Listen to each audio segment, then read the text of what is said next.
Hello and welcome to the opening show of our primetime series, What Would You Do? If you see something and you think it's wrong, do you step in or do you step away? What people say and what they do aren't always the same.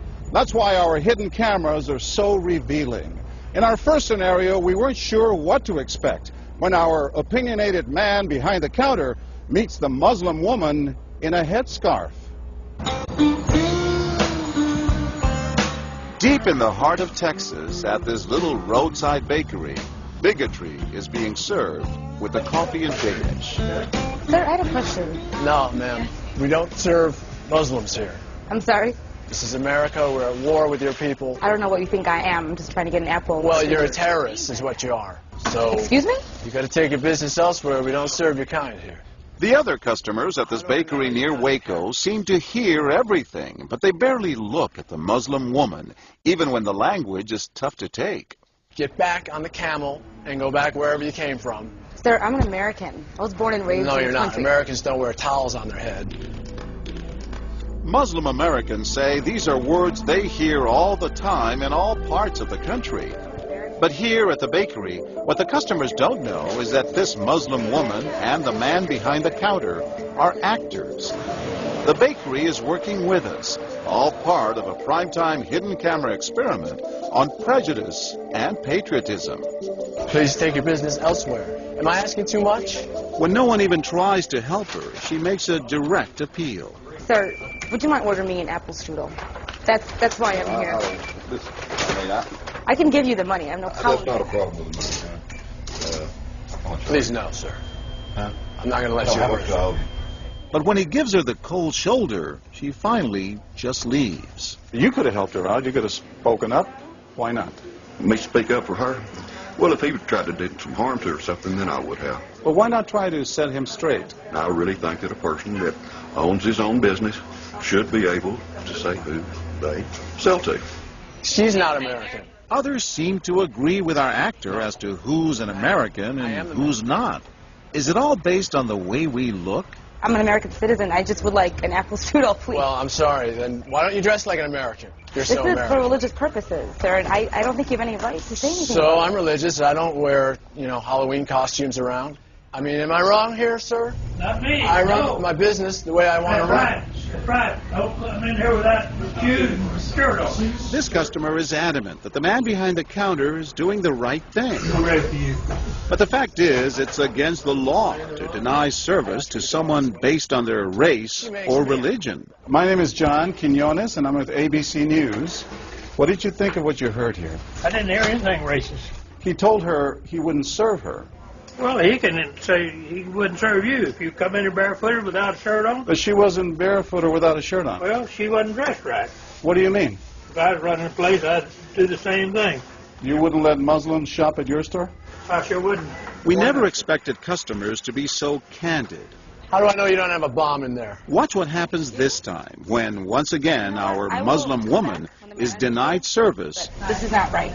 And again leaves. I mean, we reserve the right to not serve. That's right. Certain kind. That's right. That's, I appreciate seeing that. I think that's the first time I've ever seen that. He not only commends the man behind the counter for his discriminatory behavior, but he gives him the thumbs up, not once, but twice. Good job. All right. As he leaves. Sir, could I talk to you, sir, for a second? But when I approach, Sir, we're with ABC News. there is no thumbs up for me. We staged a little experiment in there to see how people would react to that kind of attitude. You're not an American. I am an American. That man took it a bit farther, telling me I'm not an American. He was threatened.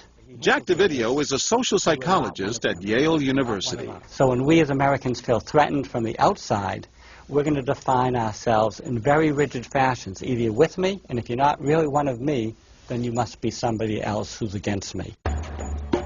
The young woman in our experiment is an actor, but for this woman, discrimination is all too real. Nahaya Javed helped us design our experiment. Although born in Chicago, she says she's constantly characterized by fellow Americans as the enemy. They always start off with, you're a terrorist, Osama lover, towel head, camel jockey, on and on. While attending college in Texas, she says she continually suffered verbal abuse and has even been physically attacked just because she's Muslim. They assume I'm not from here, and if I tell them I'm American, they're like, no, you're not. Just because you were born here doesn't make you American. And I'm like, so what makes you American? It's a daily battle. Mm-hmm. And I don't feel like living in America, I should have to fight this battle. Meanwhile, back at the bakery, our actor is at it again. But how do I know you're not a terrorist? Terrorists look like you. But this time the customers are sympathizing with the Muslim woman. You got a question. Come on. Right, I know, but can you blame me? Yeah, I can't blame you, actually.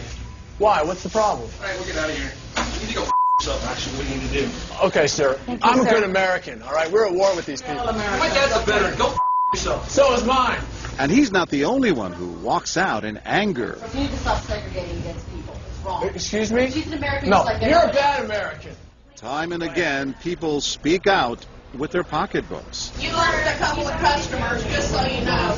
But look what happens when this man threatens to leave. You're not a good American, sir. I believe I am a good American. My son just came back from serving in the Army for over a year in Iraq, and that has nothing to do with her rights. I understand that. Thank you, sir. And I hear what you're saying. But I can't believe you would be so discriminatory. I'm deeply offended by that. I'm sorry to offend you, sir, but I've got to live with myself. Seething, the man vows to fight back. I will let people know this. I've stopped here every time I come by this place, and I'll never stop here again. Why did folks get so upset? They saw an injustice. It's justice that binds us together. It's justice that makes us a society. Any threat to that kind of sense of justice and fairness undermines the entire system. You're really not going to serve her? No, I'm not. Perhaps that's why more customers are outraged by our actor's hateful behavior than approve of it. You're not dressed like an American. But no one is more persistent than these two young women who can't believe what they're hearing. Take your jihad, take it back out to the parking lot. Excuse me? I mean, I got to protect my customers, okay? You're really offensive and disgusting. Well, I'm sorry. I'm just trying to protect you here. Because You're don't know what's sick. going on. Like that doesn't mean anything. This is a different How do you know? culture. You are These people so are trying to ignorant. kill It's Americans. disgusting. It is my culture. So you're ready to serve me, but you're not ready to serve her?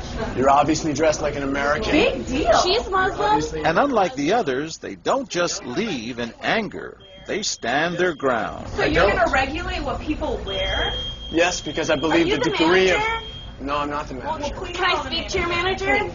I'm John Quinones with ABC News. It's only when we catch up with our heroines that they finally let their guards down. I'm with my friend who's, Muslim, and it's, I've just seen how people treat them differently.